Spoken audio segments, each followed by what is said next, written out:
Hello বন্ধুরা, good evening. সবাই কেমন আছো? আশা করছি সবাই খুব ভালো আছে। আমরাও ভালো আছি। আমার চ্যানেলে নতুন একটা ভিডিওর সঙ্গে তোমাদের সবাইকে জানাচ্ছি অনেক ওয়েলকাম আর অনেক ভালোবাসা। তো আজকের ভিডিও টাইটেল আর থাম্বনেল দেখে বুঝতেই পেরেছো যে আমি কি ভিডিও নিয়ে এসেছি। তো হ্যাঁ, সেইটা হলো জুয়েলারি কালেকশনের ভিডিও।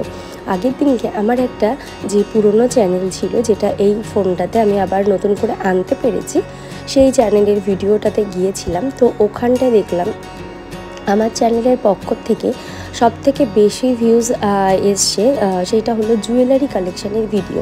সেটা কিন্তু এই চ্যানেলে না, আমাদের দিনলিপি যে চ্যানেলটা আছে আমার, ওই চ্যানেলে সবথেকে আমার বেশি ভিউজ এসছে গোল্ড জুয়েলারি কালেকশানের ভিডিও। তো ওখানটায় বলা হয়েছে যে যদি গোল্ড জুয়েলারি কালেকশানের ভিডিও দিই তাহলে হয়তো ভিউজটা মোটামুটি আসতে পারে।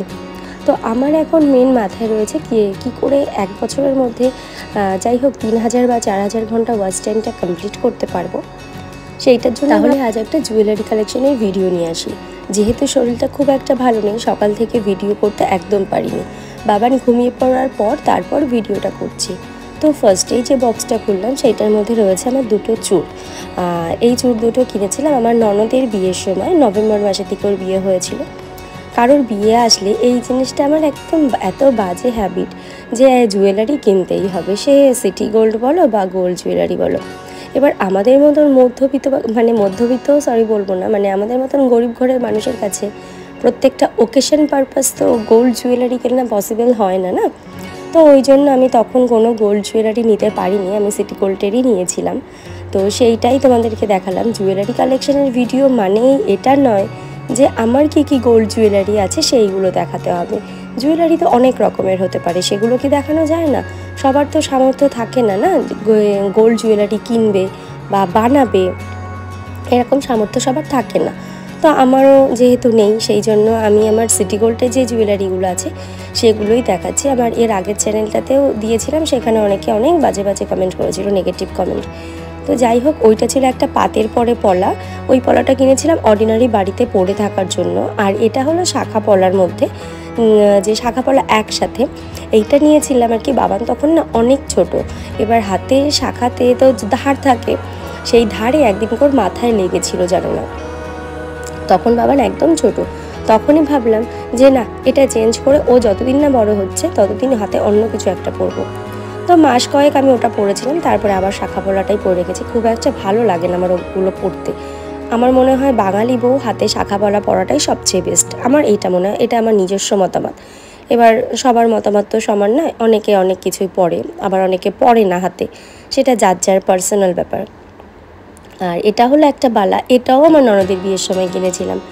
যেহেতু আমার বালা নেই, তো নেই বলতে একটা আছে, তো ওটা এক হাতেই পরার জন্য, তো ওই জন্য ভাবলাম না সিটি গোল্ডেরটা একটা কিনি। যেহেতু সবসময় জুয়েলারি বাড়িতে আনা থাকে না, কোনো ওকেশন পারপাস কোথাও যাব তখন সেই লকারের থেকে নিয়ে আসো, তারপরে পরো। ওই জন্য আমি আর কি বাড়িতে সবসময় রাখি না, কোনো জিনিসই রাখি না। ওই জন্য সিটি গোল্ডের কয়েকটা জিনিস কিনে রেখেছি। তাই বলে আবার এবার কেউ ভেবো না লকারে রাখি আমার অত্যাধিক জিনিস আছে, একদমই না। ফার্স্টেই বললাম, আমাদের মতন গরিব ঘরের মানুষের কাছে সোনা একটা স্বপ্নের মতন ব্যাপার, জানো তো। সোনার জিনিস বানাবো, সোনা কিনবো, এটা একটা স্বপ্ন। স্বপ্ন মানুষ দেখে, কিন্তু দুঃস্বপ্ন এটা কখনো ভাবতে পারি না যে এত কিছু কিনবো। এত কিছু কিনতে গেলে হয়তো সারাটা জীবন চলে যাবে, তাও কিনতে পারবো না। তো ওই চুড়িগুলো ছিল আমার বোনের, একটা চুড় ছিল, ওটা আমি বিয়ের সময় পরেছিলাম।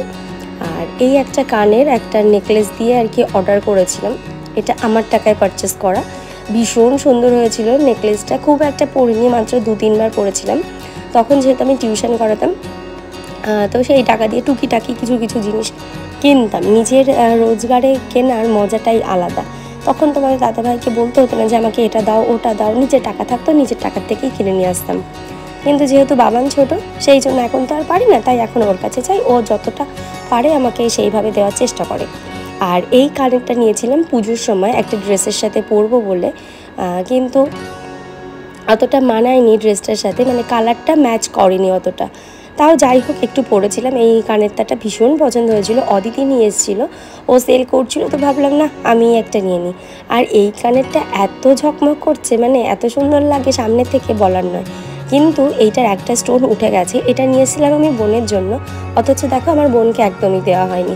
আর আমি যেহেতু এই জুয়েলারি ওগুলো পরতে বেশি পছন্দ করি, মানে এই যে কেনা জুয়েলারি, সে অক্সিডাইজ বলো বা সিটি গোল্ড বলো, যে কোনো জিনিস। তো ওই কানেরটাটা আমাকে আমার শাশুড়ি মা এনে দিয়েছিল ট্রেনের থেকে। আমাকে এনে দিয়ে বলছে যে মাম্পি তোমার পছন্দ হয়েছে? আমার কানেরটাটা থেকে তোমার ভীষণ পছন্দ, যে আমি তো এই টাইপের জিনিসই বেশি পছন্দ করি। তো উনি কোথাও গেলে আমার জন্য এরকম টুকিটাকি জিনিস নিয়ে আসে। আর একবার এনেছিল একটা ঝুমকো, লাল কালারের একটা ঝুমকো নিয়েছিল, ওটা আমি বেশ চুড়িদারের সাথে পরতাম, এত সুন্দর হয়েছিল মানে বলার নয়। আমাকে এরকম আমার শাশুড়ি দুটো কানের দিয়েছিল আর কি, দুটো কানেরই ভীষণ পছন্দ। তো ওই যে অক্সিডাইজের কানেরটাটা দেখলে ওটা পরে আমি আমার ফার্স্ট জন্মদিনে বসেছিলাম, মানে ফার্স্ট মানে এই বাড়িতে এসে ফার্স্ট।